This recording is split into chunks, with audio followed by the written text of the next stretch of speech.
दोस्तों, स्वागत है मेरे चैनल पर।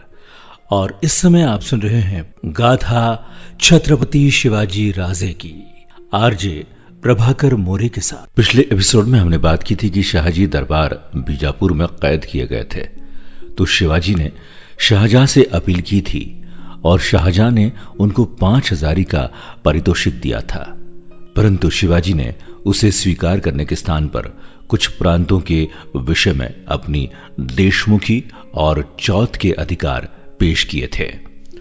अंत में शाहजहां ने यह प्रतिज्ञा की थी कि जब शिवाजी 5,000 पुरस्कार को स्वीकार करके दरबार में आ जाएंगे तो और अधिकारों पर भी विचार किया जाएगा। शिवाजी ने अब फिर इस विषय में औरंगजेब के साथ बातचीत की और बीजापुर के बादशाह आदिल शाह के कुरुप्रबंध की नींव पर कोंकण प्रांत पर स्वत्व जमाने की आज्ञा चाही तथा अपने पुराने अनुचर को पेश किया और बारी बारी से रघुनाथ और कृष्णजी भास्कर नामक वकीलों को मुगल दरबार में भेजा। औरंगजेब इस समय राजपूतों से लड़ रहा था। उसने भी अपना अहोभाग्य समझा कि शिवाजी की तरफ से चिंता दूर हो। इसके सिवाय उसने ये सोचा कि यदि शिवाजी और आदिल शाह परस्पर लड़ते रहेंगे तो दोनों में से कोई भी मुगल साम्राज्य पर धावा न कर सकेगा और परस्पर एक दूसरे की शक्ति क्षीण कर देंगे। फलस्वरूप शिवाजी को कोंकण प्रांत पर अधिकार जमाने की आज्ञा औरंगजेब ने दे दी। उसके वास्तविक अधिकारों के विषय में बाजी सोनदेव को दरबार में भेजना निश्चित किया कि वो दरबार में जाकर इस बात की चर्चा चलावे। शिवाजी को इसने आज्ञा भेजी तथा शेष सेना से राजमंडल का प्रबंध करे।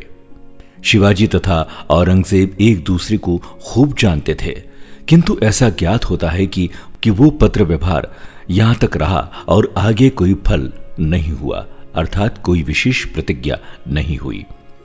शिवाजी ने कोंकण प्रांत पर अधिकार करने के लिए तत्काल तैयारी शुरू कर दी और समुद्र तट के बहुत से स्थानों को अपने अधिकार में ले लिया। सामुदायिक कार्य के लिए शिवाजी ने कुछ बेड़े बनवाए। 7,000 पठान सिपाही भी नौकर रखे। शिवाजी की ये इच्छा थी कि मुसलमानों को न नौकर रखा जाए, परंतु गामाजी नायक ने, जो इनके मामा का अत्यंत बुद्धिमान और विश्वस्त नौकर था, शिवाजी को समझा बुझाकर 700 पठान नौकर रख लिए, जो बीजापुर से निकले हुए सिपाही थे। राधो बल्लाल इन पठानों का नायक नियुक्त किया गया। शिवाजी के मंत्रियों में सबसे उच्च अधिकार शामराव जी पंत का था। कोंकण की विजय प्राप्ति के लिए एक बहुत बड़ी सेना एकत्रित करके उसको प्रबंधकर्ता नियुक्त किया गया, परंतु परीक्षा से यह निश्चय हो गया कि वो सेना का नायक होने की योग्यता नहीं रखता है। फलस्वरूप उस नायक को बीजापुर की सेना के सम्मुख हारना पड़ा, जिससे शिवाजी को अत्यंत क्लेश हुआ। यह पहली हार थी, यद्यपि वो स्वयं उस पराजय का उत्तरदाता न था।